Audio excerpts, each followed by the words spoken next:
آب زمزم کا پانی تو ایک چشمے کی شکل میں زمین سے نکلا تھا، تو پھر یہ کنویں کی شکل میں کیسے تبدیل ہوا؟ خانہ کعبہ کو حضرت ابراہیم اور حضرت اسماعیل علیہ السلام سے پہلے کس نے بنایا تھا؟ تو آج کی اس ویڈیو میں ہم اسی موضوع پر بات کریں گے۔ حضرت ابراہیم علیہ السلام کی دو بیویاں تھیں۔ ایک دن حضرت ابراہیم علیہ السلام کو اللہ تعالیٰ کا یہ پیغام ملا کہ اے ابراہیم، اپنی بیوی ہاجرہ اور اپنے بیٹے اسماعیل کو لے کر عرب کے صحرا میں چلا جا، جہاں کوئی بھی آبادی نہ ہو۔ اللہ تعالیٰ کا یہ پیغام ملتے ہی حضرت ابراہیم علیہ السلام اپنی بیوی اور اپنے بیٹے کو ساتھ لے کر نکل پڑے۔ حضرت ابراہیم علیہ السلام ان دونوں کو لے کر صفا اور مروہ کی پہاڑیوں کے درمیان جا پہنچے، جہاں پر اس وقت کوئی بھی آبادی نہ تھی۔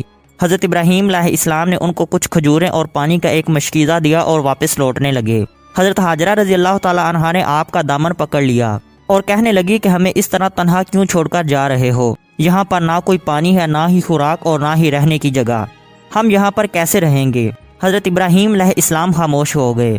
حضرت ہاجرہ رضی اللہ تعالیٰ عنہا نے بار بار پوچھا لیکن آپ خاموش رہے۔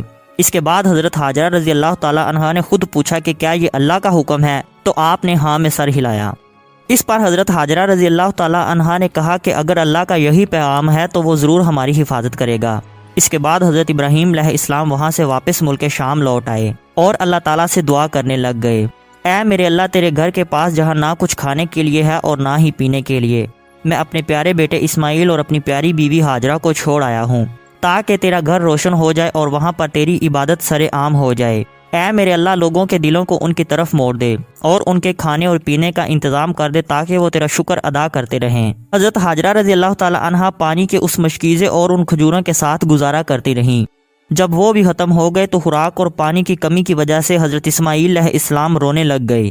پانی کی تلاش میں حضرت ہاجرہ رضی اللہ تعالی عنہا کبھی صفا کی پہاڑی پر چڑھتی تو کبھی مروہ کی پہاڑی پر، تاکہ دور سے کہیں پانی نظر آ جائے۔ کبھی صفا اور مروہ کی پہاڑی سے اتر کر واپس اسماعیل کے پاس آ جاتی۔ انہوں نے حضرت اسماعیل علیہ السلام کو نیچے زمین پر ہی لٹایا ہوا تھا اور خود آس پاس پانی تلاش کر رہی تھی۔ پانی کی تلاش میں حضرت ہاجرہ رضی اللہ تعالی عنہا نے صفا اور مروہ کی پہاڑیوں کے درمیان 7 چکر لگائے اور ساتھ ہی اللہ تعالیٰ سے دعا بھی کرتی رہی کہ اے اللہ، مجھے تیرے اوپر مکمل بھروسہ ہے، تو ہمیں اس مصیبت میں اکیلا نہیں چھوڑے گا۔ بس حضرت ہاجرہ رضی اللہ تعالی عنہا کا یہ کہنا ہی تھا کہ اللہ نے آپ کی دعا قبول کر لی۔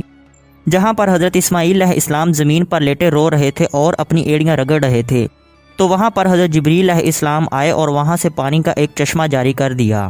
حضرت ہاجرہ رضی اللہ تعالی عنہا اس چشمے کو دیکھ کر بہت ہی خوش ہوئی، خود بھی پانی پیا اور اپنے بیٹے کو بھی پانی پلایا۔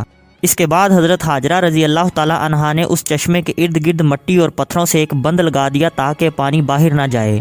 حضرت جبریل علیہ السلام نے حضرت ہاجرہ رضی اللہ تعالی عنہا کو بتایا کہ گھبراؤ نہیں، بہت جلد یہاں پر تیرا حامد ابراہیم اور تیرا بیٹا اسماعیل اللہ کے گھر کو تعمیر کریں گے، جو رہتی دنیا تک کے لوگوں کے لیے عبادت کا مرکز ہوگا۔ پھر اس کے بعد اللہ تعالیٰ نے آس پاس کھجوروں کے درخت اگائے۔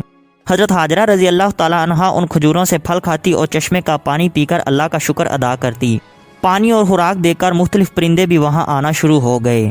ایک دن قافلے کے کچھ لوگ وہاں قریب سے گزر رہے تھے تو انہوں نے دیکھا کہ پرندے اس طرف کو جا رہے ہیں، جبکہ پرندے تو وہاں ہوتے ہیں جہاں پانی ہوتا ہے۔ جب وہ لوگ وہاں پہنچے تو دیکھتے ہیں کہ پانی ایک چشمے سے ابل رہا ہے اور پاس ایک عورت اپنے چھوٹے سے بچے کو لے کر بیٹھی ہے۔ حضرت ہاجرہ رضی اللہ تعالی عنہا نے انہیں پانی کا سارا واقعہ سنایا۔ انہوں نے حضرت ہاجرہ رضی اللہ تعالی عنہا سے وہاں رہنے کے لیے اجازت طلب کی۔ حضرت ہاجرہ رضی اللہ تعالی عنہا سے اجازت ملنے کے بعد وہ لوگ وہاں پر آباد ہو گئے اور اپنے دوست اور رشتہ داروں کو بھی وہاں آ کر آباد ہونے کو کہنے لگے۔ اس طرح آہستہ آہستہ اللہ تعالیٰ نے اپنے گھر کی زمین کو آباد اور پر رونق بنا دیا۔ اس کے بعد اللہ تعالیٰ نے حضرت ابراہیم علیہ السلام کو حکم دیا کہ جا اور جا کر میرے گھر کو تعمیر کر۔ حضرت اسماعیل علیہ السلام بھی بڑے ہو چکے تھے۔ باپ اور بیٹے دونوں نے مل کر خانہ کعبہ کو دوبارہ تعمیر کیا۔ خانہ کعبہ کو سب سے پہلے حضرت آدم علیہ السلام نے تعمیر کیا تھا، لیکن طوفان نوح نے پوری دنیا کو ختم کر دیا تھا۔ اس لیے حضرت اسماعیل اور حضرت ابراہیم علیہ السلام دونوں نے مل کر دوبارہ خانہ کعبہ کو اسی جگہ پر اللہ تعالیٰ کے حکم سے تعمیر کیا۔ اب آپ کے خیال میں یہ ہوگا کہ آب زمزم تو ایک چشمہ تھا، پھر یہ کنواں کیسے بنا؟ کافی عرصہ تک لوگ آب زمزم پیتے رہے ہیں، پھر اس کے بعد کچھ ایسے واقعات رونما ہوئے کہ اسے بند کر دیا گیا۔ اس طرح آنے والی نسلوں کو بھول گیا تھا کہ آب زمزم کہاں ہے۔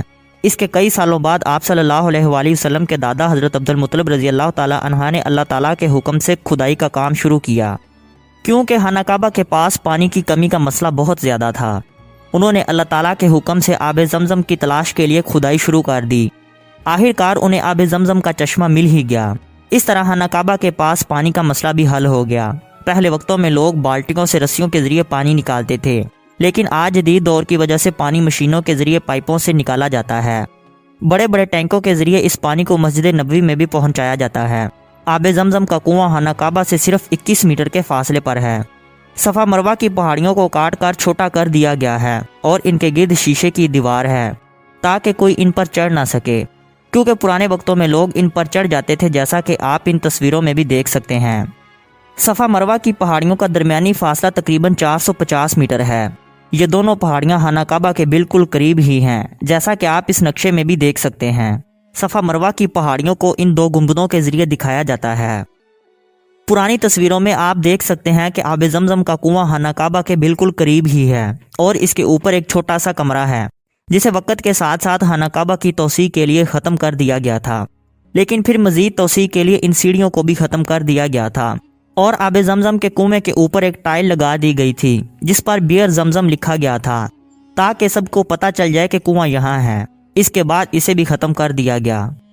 صفا اور مروہ کے رستے میں یہ ایک سبز رنگ کا حصہ آتا ہے۔ یہ وہ جگہ ہے جہاں سے حضرت بی بی ہاجرہ دوڑ کر اسماعیل علیہ السلام کے پاس آتی تھی، اس لیے یہاں سے سب دوڑ کر جاتے ہیں، لیکن عورتیں تیز چلتی ہیں۔ صفا اور مروہ کے دو راستے ہیں۔ ایک راستہ مزدوروں اور بزرگوں کے لیے ہے تاکہ وہ وہیل چیئر یا پھر الیکٹرک گاڑیوں پر اپنے ساتھ چکر مکمل کر لیں۔ آب زمزم کے کنویں میں 2 موٹریں لگی ہوئی ہیں، ایک پمپ 1 اور دوسری پمپ 2۔ 24